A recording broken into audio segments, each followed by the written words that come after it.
विकास जब होता है तो उसके साथ रोजगार भी साथ आता है, रोजगार भी इसके साथ होगा और रोजगार हर एक नागरिक के चेहरे पर खुशहाली लाने का एक माध्यम बनता है।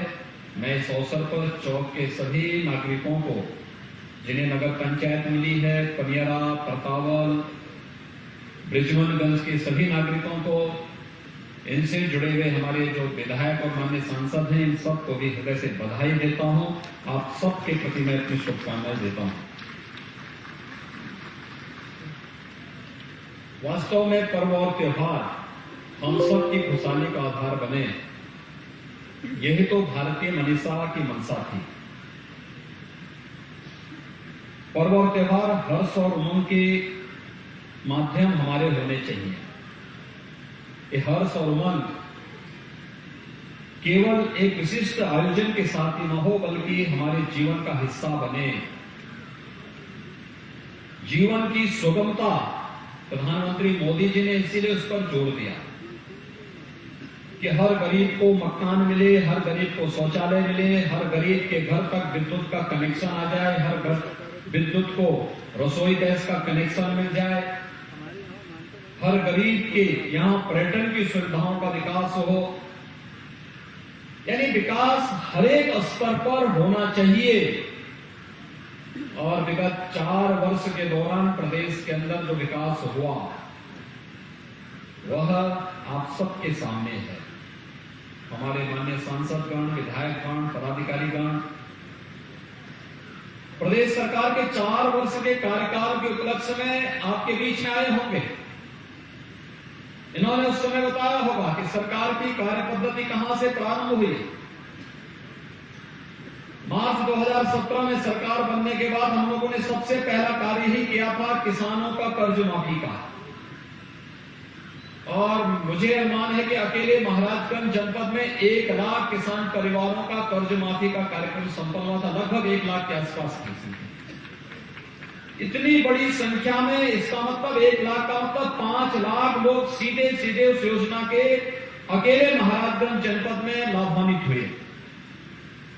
आज हम प्रदेश के अंदर जब प्रधानमंत्री आवास योजना की बात करते हैं तो प्रधानमंत्री आवास योजना में प्रदेश के अंदर ग्रामीण और शहरी क्षेत्रों में 40 लाख लोगों को एक आवास उपलब्ध करवाया गया। हर गरीब के सिर ढकने के लिए छत हो जाए, एक आवास उपलब्ध हो जाए, उसके जीवन में एक नई उमंग और एक नई आशा देखने को मिलती है। यह क्षेत्र महाराजगंज, कुशीनगर, देवरिया, गोरखपुर, सिद्धार्थनगर, बस्ती, संत कबीर नगर, ये सभी जनपद ऐसे थे जो हर वर्ष 15 जुलाई के बाद से लेकर के मध्य नवंबर तक, जहां पर मस्तिष्क ज्वर से हजारों बच्चों की मौत होती थी,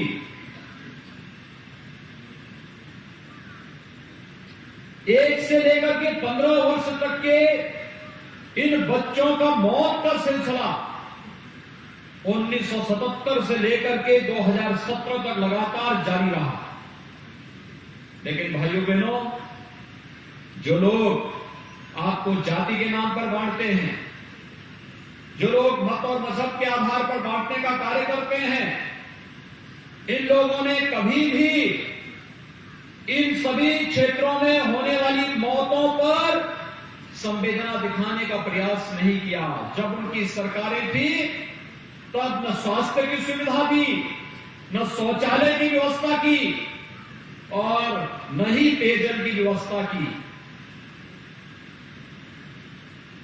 2017 में जब सरकार आई थी, 2,61,00,000 लोगों को हम लोगों ने उसके बाद एक शौचालय उपलब्ध करवाया।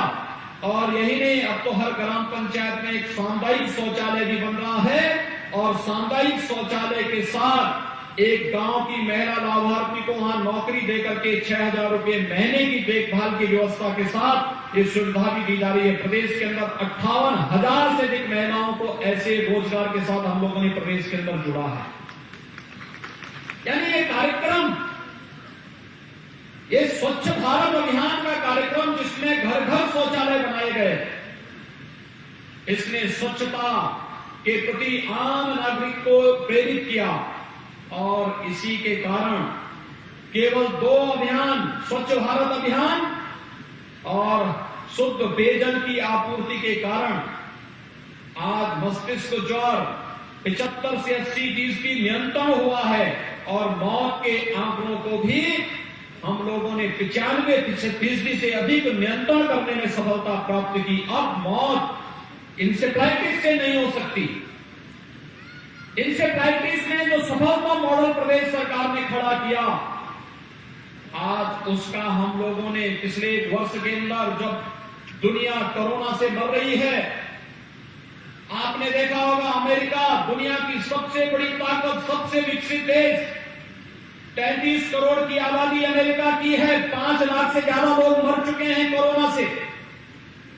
लेकिन उत्तर प्रदेश के अंदर कोरोना को पूरी तरह नियंत्रित किया गया, जबकि 40 लाख से अधिक लोग उत्तर प्रदेश में बाहर से आए थे, जो लोग रोजी रोजगार के लिए उन राज्यों में गए थे जिन राज्यों में सर्वाधिक कहर कोरोना आज भी ढा रहा है। लेकिन तब भी एक व्यवस्थित कार्यशैली, सामूहिक रूप से किए गए प्रयास का परिणाम आज उत्तर प्रदेश के अंदर देखने को मिल रहा है। विद्युत का कनेक्शन मिलने की बात तो बहुत दूर थी, विद्युतीकरण के लोग तरसते थे। मैं स्वयं भी 19 वर्षों तक सांसद रहा और 19 वर्षों तक सांसद रहने के दौरान मैं इस बात को महसूस करता था कि अगर गांव में जाते थे, गांव के लोग मांग करते थे कि हमारे गांव में विद्युतीकरण का कार्य हो जाता। मुझे आश्चर्य होता था कि आजादी के बाद हमने विकास की बात तो की, लेकिन उन घरों तक बिजली नहीं पहुंचाई जो हमारे ही नागरिक थे। प्रदेश के अंदर 1,21,000 गांव में विद्युतीकरण का कार्य पूरा करते हुए 1,38,00,000 परिवारों को निःशुल्क विद्युत कनेक्शन उपलब्ध करवाने का काम भी किया गया। और आज आप बिजली देखते होंगे, पहले सरकारें भेदभाव करती थी, चेहरा देख करके बिजली देती थी, क्षेत्र देख करके बिजली मिलती थी। आज तो प्रदेश के सभी 75 जनपदों में हर जिला मुख्यालयों को 24 घंटे बिजली की आपूर्ति की जा रही है। ग्रामीण क्षेत्रों में भी 16 से 18 घंटे की विद्युत की आपूर्ति की जा रही है। विद्युत के वितरण के साथ साथ शासन की योजनाओं में भी किसी प्रकार का भेदभाव किसी के साथ नहीं किया जा रहा है। हमने पिछले 4 वर्षों के अंदर 100 से अधिक नए नगर निकाय बनाए हैं, जिसमें 4 तो अकेले महाराजगंज जिले के अंदर है। ये नगर निकाय लोगों के जीवन स्तर को उठाने के लिए, विकास की एक नई सोच पैदा करने के लिए, रोजगार की संभावनाओं को आगे बढ़ाने के लिए। जब चौक ग्राम पंचायत थी तब एक सफाई कर्मी चौक में रहा होगा, लेकिन अगर नगर पंचायत बन गया है, अब दर्जनों सफाई कर्मी चौक में लग जाएंगे जो स्वच्छता के अभियान के साथ जुड़ेंगे। सड़कें चौड़ी होंगी, जल निकासी की व्यवस्था होगी, पर्यटन विकास की संभावनाएं बढ़ेंगी, बस स्टेशन बनेंगे, यहां पे नगर पंचायत का अपना कार्यालय होगा और कार्यालय एक मिनी सचिवालय के रूप में कार्य करेगा। वहां पर सभी प्रकार की बुनियादी सुविधाएं गांव के लोगों को, गांव इस क्षेत्र के लोगों को, नगर पंचायत चौक से जुड़े हुए लोगों को चौक में ही उपलब्ध होती हुई दिखाई देंगी। आज यहां पर स्वास्थ्य केंद्र का भी निर्माण कार्य लगभग पूरी होने की रफ्तार। पर्यटन केंद्र के रूप में यहां पर चौक में बाबा गोरखनाथ मंदिर और माई सुनाड़ी में सुनाड़ी देवी के मंदिर का पुनरुद्धार का कार्य हो रहा है। अन्य जितने भी ऐसे केंद्र हैं जो हमारी आस्था के केंद्र बिंदु हैं, उनके पर्यटन विकास को आगे बढ़ाया जा रहा है। और जल जीवन मिशन के अंतर्गत तमाम नई परियोजनाओं को लेकर के उन परियोजनाओं के साथ उन परियोजनाओं को आगे बढ़ा करके ये प्रयास प्रारंभ हो रहा है कि जहां पर पेयजल की योजना लागू होनी है वहां पेयजल की सुविधा उपलब्ध कराएंगे। जहां पर सामुदायिक स्वास्थ्य केंद्र बनने वहां सामुदायिक स्वास्थ्य केंद्र बनेंगे, जहां सड़कें बननी वहां सड़कें बनेंगी। अब तो हम लोग नेपाल के बॉर्डर के साथ साथ एक बॉर्डर रोड का भी निर्माण कार्य करने जा रहे हैं, जो महाराजगंज जिले से प्रारंभ हो रहा है, ठूटीबाड़ी के पास से प्रारंभ हो रही है और ये मार्ग आपको यहीं पर बैठ करके अपने वाहन से आपको सीधे पीलीभीत तक लेकर के चला जाएगा, उत्तराखंड के साथ जोड़ने का कार्य कर देगी। ये यहां के लोगों की सुविधा के साथ साथ सुरक्षा की दृष्टि से भी इस क्षेत्र में पुलिस की पेट्रोलिंग के लिए, एसएसबी की पेट्रोलिंग की दृष्टि से भी महत्वपूर्ण होगा, जिससे कोई भी व्यक्ति यहां की सुरक्षा के साथ सेंध नहीं लगाने पाएगा। और नहीं तो इस सीमावर्ती क्षेत्रों में हमें आना पड़ता था, यहां पे आकर के हमें आंदोलन करना पड़ता था, यहां पर तमाम प्रकार की आपराधिक गतिविधियों को अंजाम देने वाले तत्व सीमा के इस पार उस पार अव्यवस्था फैलाते थे और आम नागरिक परेशान होता था, किसान परेशान होता था, नौजवान बदनाम होता था, बहन और बेटियों की सुरक्षा में सेंध लगती थी, वे घबराई भी रहती थी। आज तो ऐसा नहीं हो सकता। आज तो हर व्यक्ति खुश है, सर्वत्र खुशहाली का माहौल है और खुशहाली के इस माहौल को आगे बढ़ाने के लिए प्रदेश सरकार उसी स्तर पर कार्य करते हुए आज आगे बढ़ रही है।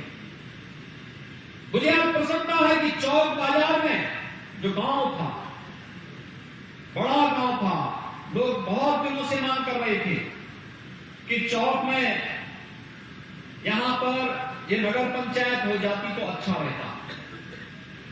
मैं धन्यवाद दूंगा चौक गांव के लोगों को और उसके आसपास से जुड़े हुए उन गांव के लोगों को जो चौक नगर पंचायत में शामिल हुए हैं, जिन्होंने बहुत सहजता के साथ ग्राम पंचायत से अब नगर पंचायत की तरफ लोग बढ़े हैं।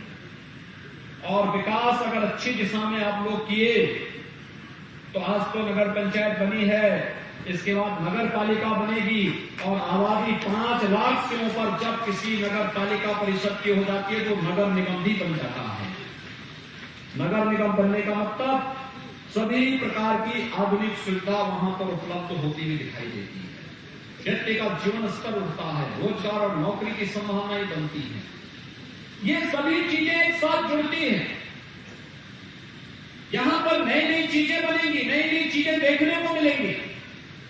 आपने विगत 4 वर्षों के दौरान बदलते हुए महाराजगंज को, बदलते हुए चौक बाजार को, बदलते हुए इस क्षेत्र के अन्य क्षेत्रों को देखा होगा। ये परिवर्तन एक शाश्वत व्यवस्था का हिस्सा बनना चाहिए और उस परिवर्तन के हम सब साक्षी बन सके, इस भाव के साथ ही आज मैं यहां पर होली के 1 दिन पहले आया हूं।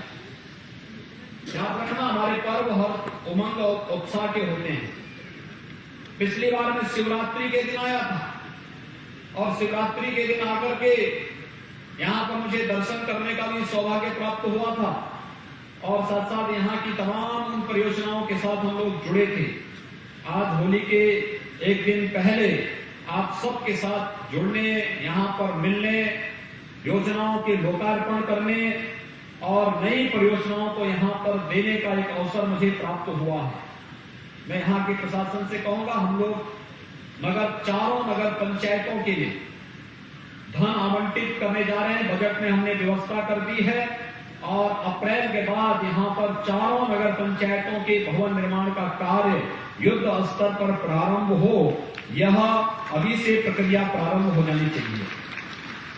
साथ साथ नगरीय क्षेत्रों में अगर लोग आ गए हैं तो उनको इसका एहसास होना चाहिए और ये एहसास स्वच्छता से प्रारंभ होना चाहिए। ये जिम्मेदारी हमारी भी थी, प्रशासन भी करेगा, शासन सुविधा देगा, लेकिन हम लोग भी इस बात के साथ जुड़े। जल निकासी की प्रॉपर व्यवस्था होनी चाहिए, शुद्ध पेयजल, हर घर नल की योजनाएं चारों नगर पंचायतों के साथ जुड़नी चाहिए। हम ग्रामीण क्षेत्र के साथ भी हर घर नल योजना जोड़ रहे हैं। अगर हमें इंसेफ्लाइटिस को, डेंगू को, कालाजार को, मलेरिया को, इन सभी को समाप्त करना है, हैजा जैसी बीमारियों को रोकना है, डायरिया को रोकना है, तो हमें स्वच्छता पर ध्यान देना होगा, शुद्ध पेयजल की आपूर्ति के साथ जुड़ना होगा।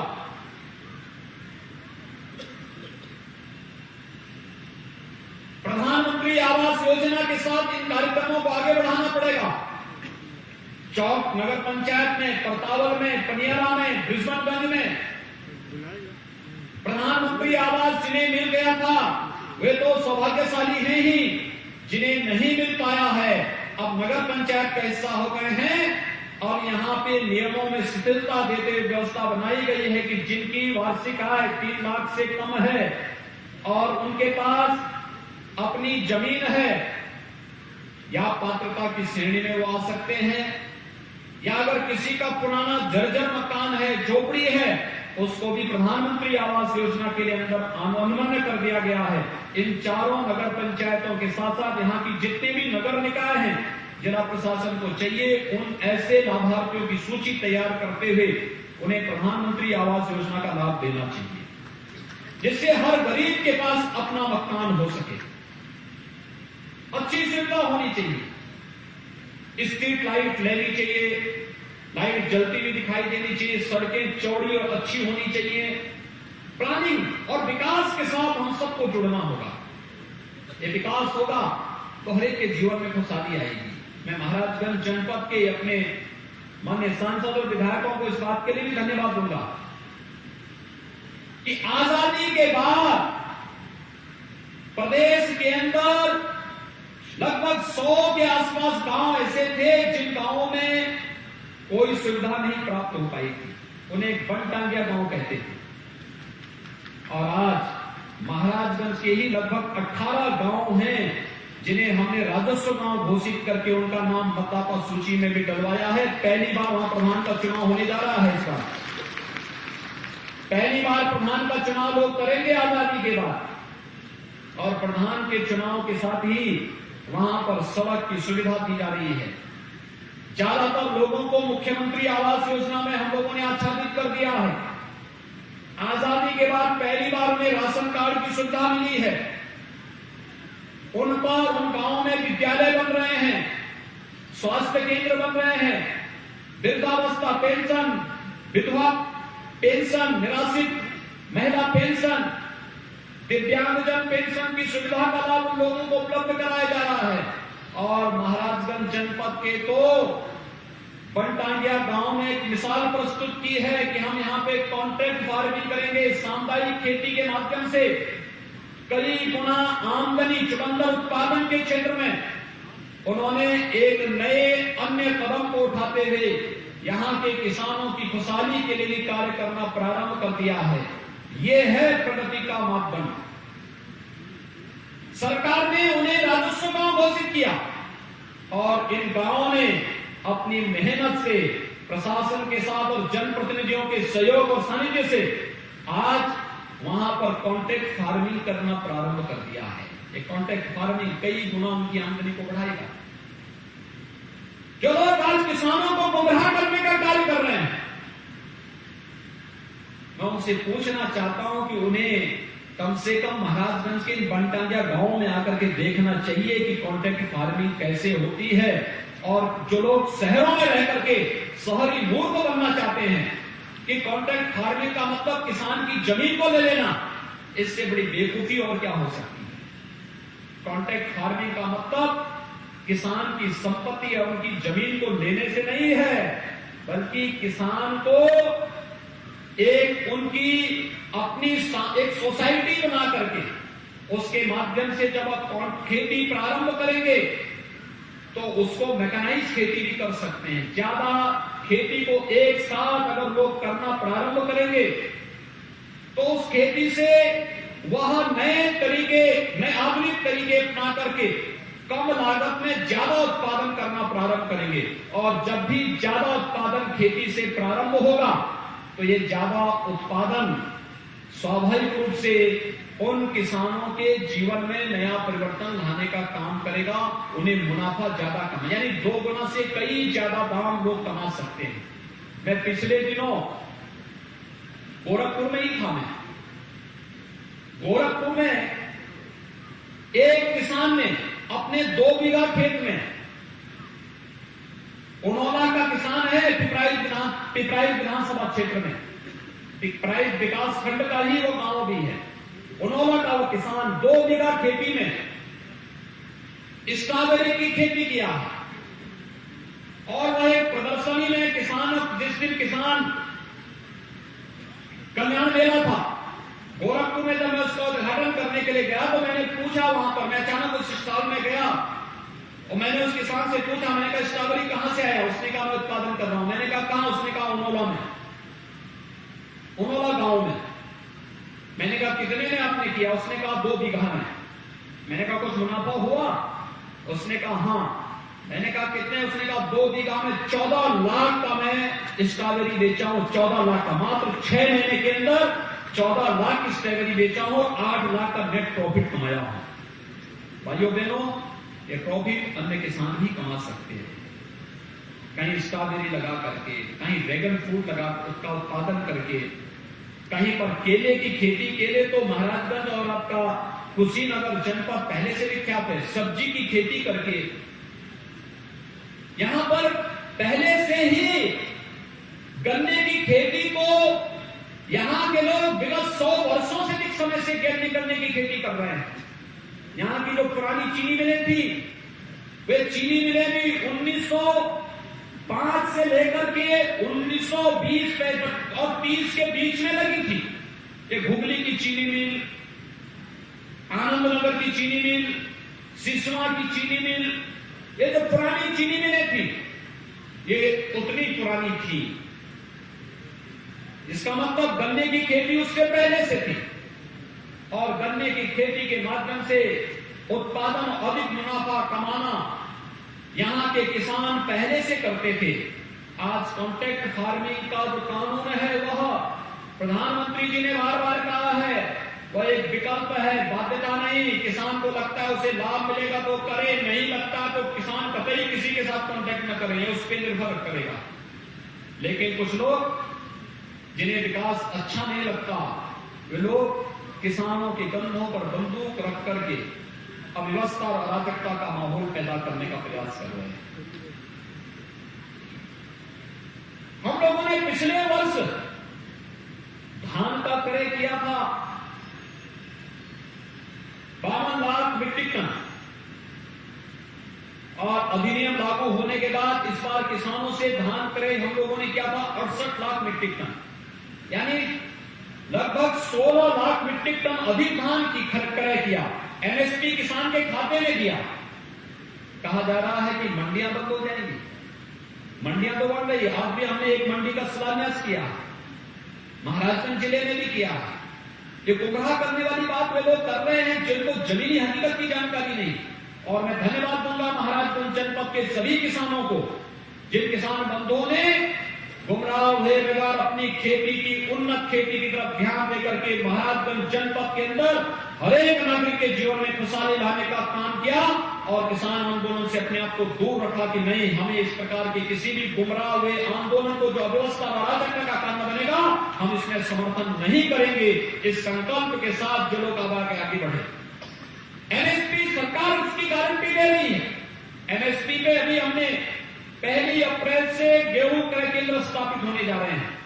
लगभग 6000 गेहूं क्रय केंद्र हम प्रदेश के अंदर स्थापित कर रहे हैं और पहले से ही गेहूं का न्यूनतम समर्थन मूल्य भी घोषित कर दिया है।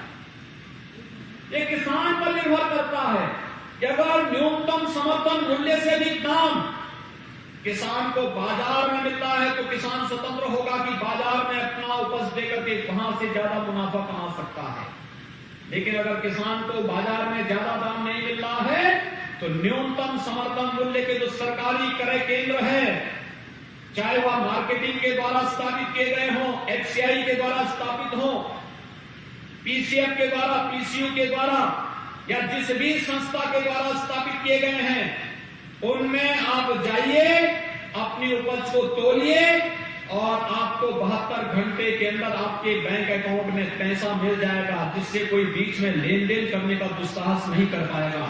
न्यूनतम समर्थन मूल्य तो सरकार किसानों को दे ही रही है, फिर गुमराह करने का कार्य क्यों? ये वही लोग हैं जिन्हें विकास अच्छा नहीं लगता है। आज तो देश के अंदर हाईवे बन रहे हैं, रेलवे की लाइन बिछ रही है, एम्स बन रहा है, आईआईटी बन रहे हैं, आईआईएम बन रहे हैं। आपने देखा होगा गोरखपुर का एम्स बनकर के तैयार हो गया है। गोरखपुर में फर्टिलाइजर कारखाना जो 26 वर्ष पहले बंद हो चुका था, फिर से जुलाई माह के बाद फिर से धुआं उगलता हुआ दिखाई देगा। यहाँ के नौजवानों को नौकरी भी देगा, किसानों को सस्ते में अच्छी खाद भी उपलब्ध करवाएगा। एक लंबी श्रृंखला बन रही है और अब तो सरकार ने यह भी तय किया है, जिन जनपदों में कोई मेडिकल कॉलेज अब तक सरकार नहीं बना पाई है, ऐसे 16 जनपद हैं। उन 16 जनपदों में पीपीपी बोर्ड में सरकार एक पॉलिसी लेकर के आ रही है। उसके तहत विशेषज्ञ स्वास्थ्य सुविधा उपलब्ध कराने के लिए मेडिकल कॉलेज भी स्थापित करने जा रही है, जिसमें महाराजगंज जिला भी एक है। भाइयों बहनों, ये प्रत्येक नागरिक के जीवन में बेहतर सुविधा उपलब्ध कराने की सरकार की मंशा का हिस्सा है और मैं यहां के जनप्रतिनिधियों को हृदय से धन्यवाद दूंगा कि उनके द्वारा विकास कार्यों में रुचि ली जाती है। ये जो पत्थर में शिलान्यास और लोकार्पण के कार्यक्रम हो रहे हैं, ये इनकी रुचि का परिणाम है कि जहां सड़क नहीं वहां सड़क बनेंगे, जहां पेयजल की सुविधा नहीं वहां पेयजल की सुविधा उपलब्ध होगी, जहां बिजली नहीं पहुंच पाई है वहां बिजली उपलब्ध कराएंगे, जहां पे नगरीय सुविधा की आवश्यकता है वहां नगरीय सुविधा उपलब्ध करवाएंगे, जहां स्वास्थ्य की सुविधा नहीं वहां स्वास्थ्य की सुविधा उपलब्ध कराएंगे और जहां पर लोग आजादी के बाद से ही बुनियादी सुविधाओं से वंचित थे उन लोगों तक बुनियादी सुविधा उपलब्ध कराने का कार्य करेंगे। यह कार्य बखूबी आज आपके महाराजगंज जनपद में भी हर एक जगह उपलब्ध करवाने का कार्य किया जा रहा है। मैं महाराजगंज जनपद के सभी नागरिकों को लगभग 280 करोड़ रुपए की लागत की परियोजनाओं के लोकार्पण और शिलान्यास कार्यक्रम के अवसर पर हृदय से बधाई देता हूं, अपनी शुभकामनाएं देता हूं। आप सभी को होली की मंगलमय शुभकामनाएं आप सबके लिए व्यक्त करता हूं।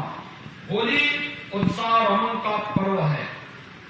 आज इस उत्साह और उमंग के साथ अपने पर्व और त्योहार को मनाएं, लेकिन मेरी आप सबसे विनती होगी, कोरोना के खिलाफ देश की लड़ाई बहुत अच्छे ढंग से आगे बढ़ रही है। 60 साल से ऊपर के जो भी व्यक्ति हैं वे वैक्सीन जरूर लगवा लें और 1 अप्रैल के बाद से एक व्यवस्था बनने जा रही है कि 45 साल की उम्र के लोगों को भी वैक्सीन लगेगा। वैक्सीन लगाने का काम युद्ध स्तर पर आगे बढ़ना चाहिए। मैं जिला प्रशासन से भी कहूंगा कि स्वास्थ्य विभाग और जिला प्रशासन मिलकर के जनप्रतिनिधियों के साथ मिलकर के एक ऐसी रणनीति तैयार कर ले जिससे हर एक व्यक्ति को जो भी 45 साल से ऊपर का है पहले चरण में उनको हम वैक्सीन लगाने का काम समयबद्ध ढंग से आगे बढ़ा लें। लेकिन सावधानी और सतर्कता आवश्यक है। अभी भी बादी लोगों ने वैक्सीन आने के बाद बहुत सारे लोगों ने मास्क हटा दिए। मास्क आपको बचाएगा, इन्फेक्शन से बचाएगा। दूसरा, किसी चीज को आप छूते हैं तो सैनिटाइजर से हाथ साफ कर लें, या सैनिटाइजर नहीं है तो साबुन से पानी से हाथ धो लें। महाराजगंज जिले में तो पानी की कमी भी नहीं है। स्वच्छता और सोशल डिस्टेंसिंग का पालन हर हाल में हमें करना होगा, मास्क लगाना होगा और यह सावधानी निरंतर बनाए रखनी पड़ेगी। याद रखना कि ये सावधानी और सतर्कता ही हमें बीमारियों से बचा सकती है और बीमारी में उपचार से महत्वपूर्ण बचाव होता है। अगर ये बचाव का कार्य आप कर सकेंगे तो बहुत अच्छा होगा, क्योंकि कोरोना में संक्रमण तीव्र है। जो नया स्ट्रेन आया है अभी महाराष्ट्र के अंदर बहुत खराब स्थिति है, पंजाब के अंदर बहुत खराब स्थिति है, तमाम अन्य राज्यों में, केरल में, कर्नाटक में, राजस्थान में बहुत अच्छी स्थिति नहीं, दिल्ली में भी बहुत अच्छी स्थिति नहीं। पंचायत चुनाव को देखते हुए, पर्व और त्योहारों को देखते हुए बड़ी संख्या में लोग आएंगे। जो लोग रोजी रोजगार के लिए उन राज्यों में है वो आएंगे। सतर्कता और सावधानी आवश्यक है। कोई भी व्यक्ति आता है, आप इसकी जानकारी जिला प्रशासन को दीजिए। जिला प्रशासन उनको ट्रेस करे और फिर उनकी टेस्टिंग कर ले। जो भी संदिग्ध हो आरटीपीसीआर का टेस्ट उनका जरूर हो जाए। अगर उन्हें कोरोना का कोई भी लक्षण उनके अंदर दिखाई देता है, या तो घर में व्यवस्था है तो एक अलग कमरे में उनकी रहने की व्यवस्था, खाने पीने की व्यवस्था, टॉयलेट की अलग सी व्यवस्था हो जाए। घर में व्यवस्था नहीं तो आप हॉस्पिटल में जाइए, फोन करिए, एम्बुलेंस आएगी, हॉस्पिटल में आपको ले जाएगी। हॉस्पिटल में सभी सुविधाएं फ्री में है, दवा से लेकर के, और वहां पे खाने पीने रहने की सारी सुविधा फ्री में उपलब्ध कराई जा रही है। मैं आह्वान करूंगा कि हम सावधानी और सतर्कता कोरोना के प्रति जरूर रखें। पर्व और त्योहार ये हर्ष और उमंग के त्योहार जरूर हैं, उल्लास के जरूर हैं, लेकिन हमें सावधानी और सतर्कता के प्रति आगाह भी कर रहे हैं। हम लोग होलिका दहन का कार्यक्रम कल करेंगे, लेकिन होलिका दहन बुराइयों को समाप्त करने का, बुराइयों को छोड़ने का आयोजन होना चाहिए। खुले में शौच नहीं करेंगे, गंदगी नहीं करेंगे। कहीं बाल विवाह है तो बाल विवाह नहीं होने देंगे, कहीं छूत और अस्पृश्यता का भाव है तो इसको नहीं पनपने देंगे। समाज में कहीं कोई कुरीति है, उस कुरीति को दूर करेंगे। एक भाव पैदा होना चाहिए, समाज के प्रति एक आत्मीयता का भाव होना चाहिए, विकास के प्रति एक सोच होनी चाहिए, देश के प्रति एक सोच होनी चाहिए। और इस सोच को आगे बढ़ाने के लिए ही आज हम सब यहां पर उपस्थित हुए हैं। मैं एक बार फिर से महाराजगंज वासियों को 280 करोड़ रुपए की परियोजनाओं के लोकार्पण और शिलान्यास के लिए हृदय से बधाई देता हूं। जनप्रतिनिधियों ने जो प्रयास किया है इन योजनाओं को लाने के लिए, इसके लिए उनकी प्रशंसा करते हुए उन सबको हृदय से धन्यवाद देता हूं। चौक वासियों को विशेष रूप से, जिन्हें नगर पंचायत मिली है, नगर पंचायत के साथ यहां तमाम प्रकार के कार्य होते हुए दिखाई दे रहे हैं। आगे भी विकास के कार्य तीव्र गति से आगे बढ़ेंगे, इस विश्वास के साथ मैं आप सबको हृदय से बधाई और शुभकामनाएं देता हूं। होली की मंगलमय शुभकामनाएं आप सबके प्रति। धन्यवाद। जय हिंद, जय जय श्री राम।